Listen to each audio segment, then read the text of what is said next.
yang dilakukan begitu. Kalau misalnya di Makobrimob Kelapa II memang kita ketahui ada mantan Kadif Propam Mabes Polri Irjen Verdi Sambo dan juga ada 3 Pati Polri lainnya yang memang belum disebutkan rinci namanya siapa saja. Kemudian kalau untuk di Barreskrim salah satunya adalah sosok yang tadi Anda tanyakan yakni Brigadir RR.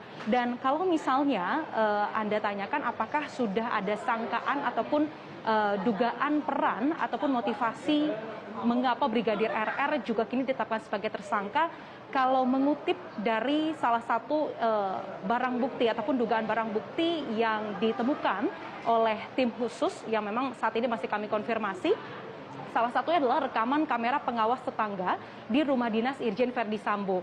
Nah, saya ceritakan sedikit Rifana bahwa ada beberapa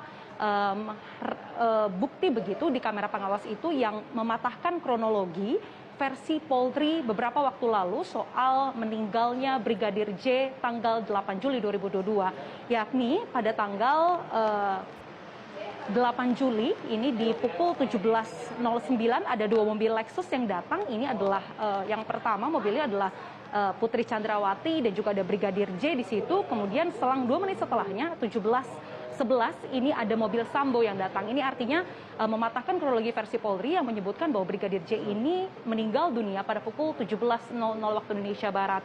Kemudian selang beberapa menit selanjutnya 17.20 WIB mobil dengan pengemudi ajudan Sambo yang lainnya yakni adalah Brigadir RR ataupun Brigadir Riki ini keluar dari rumah dinas Rifana. Kemudian keluar lalu menuju ke rumah pribadi Sambo yang lokasinya sekitar 500 meter dari rumah dinasnya. Nah, sehingga memang hal-hal inilah yang masih akan terus didalami baik itu tim khusus ataupun penyidik di Barreskrim perihal bagaimana lini masa waktu kejadian pada hari peristiwa begitu yakni tanggal 8 Juli 2022.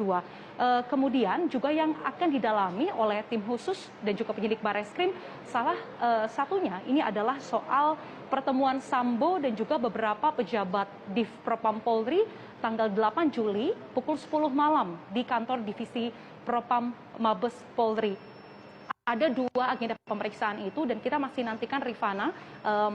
Kalau berdasarkan informasi yang kami himpun, rencananya malam nanti akan ada konferensi pers, baik itu masih belum diketahui rincinya waktunya kapan, kemudian siapa yang bicara, entah itu Kapolri ataupun perwakilan dari tim khusus, tapi kita nantikan bagaimana, apakah sudah muncul tersangka baru begitu, karena kalau tadi mengutip pernyataan dari Menko Polhukam Mahfud MD, menyebutkan sudah ada 3 tersangka, padahal sejauh ini yang kami ketahui bersama teman-teman media baru 2 tersangka, yakni Baradae dan juga Brigadir R, yang dua-duanya merupakan ajudan dari mantan Kadif Propam Mabes Polri Irjen Verdi Sambo. Kita nantikan apakah memang akan ada penetapan tersangka baru ataupun ada pemeriksaan-pemeriksaan lainnya. Rifana.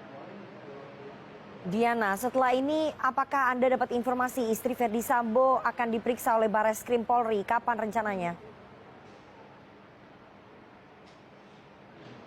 Ya, sejauh ini memang hal itu yang terus kami tanyakan kepada teman-teman dari Divisi Humas Mabes Polri, tetapi jawabannya masih belum menentu, karena kalau beberapa waktu lalu sempat dipanggil oleh penyidik Barreskrim, sempat diminta untuk dihadirkan oleh teman-teman Komnas HAM yang juga sedang melakukan penyidikan soal kasus serupa, yakni polisi tembak polisi yang mengakibatkan meninggal dunianya Brigadir J. Tetapi kalau beberapa waktu lalu alasannya karena memang masih belum sehat secara psikis begitu, tetapi beberapa waktu lalu yakni kemarin sudah muncul pertama kali di media di hadapan umum untuk mengunjungi suami dari Putri Chandrawati yakni Irjen Verdi Sambo, tetapi hingga saat ini belum ada informasi Rifana kapan sekiranya akan dipanggil, tetapi hari ini rencananya Putri Chandrawati disebutkan akan kembali mendatangi Makobrimob Kelapa II untuk menjenguk suami yakni Irjen Verdi Sambo. Rifana. Baik Diana, saya ingin menggarisbawahi tadi apa yang Anda sampaikan ya, bahwa Menko Polhukam Mahfud MD menyebut sudah ada 3 tersangka, padahal tim khusus ataupun penyidik dari Barreskrim Polri baru menetapkan 2 tersangka, yakni Baradae dan juga Brigadir R atau Brigadir Riki. Apakah kemudian tersangka ketiga ini menuju ke salah satu ajudan atau mungkin ke Verdi Sambo sendiri? Ini yang belum diketahui ya?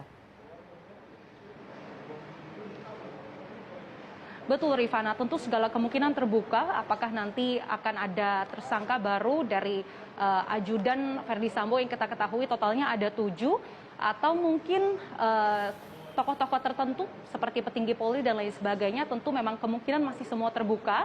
Tetapi sejauh ini berdasarkan informasi yang kami himpun, baru 2 tersangka sebenarnya diumumkan oleh Mabes Polri, yakni Baradae dan juga Brigadir R, yang dua-duanya merupakan ajudan dari Verdi Sambo.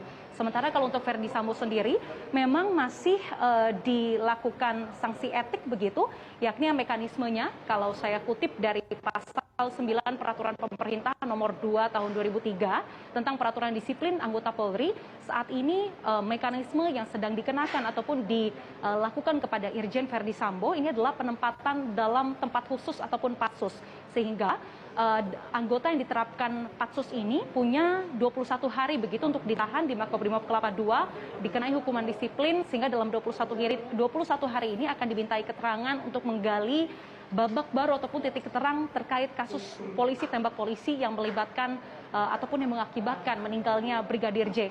Hingga saat ini belum ada informasi karena kami juga sempat mengonfirmasi kepada tim Istana, kemudian juga beberapa petinggi Polri, baik itu dari tim khusus yakni Irwasum Polri ataupun dari Kadif Humas Mabes Polri yang hingga saat ini belum memberikan konfirmasi, Rifana, siapa satu tersangka baru yang disebutkan oleh Menko Polhukam Mahfud MD. Rifana, kembali ke Anda. Baik, terima kasih produser lapangan CNN Indonesia, Diana Valencia atas laporan lengkap Anda. Selamat bertugas kembali.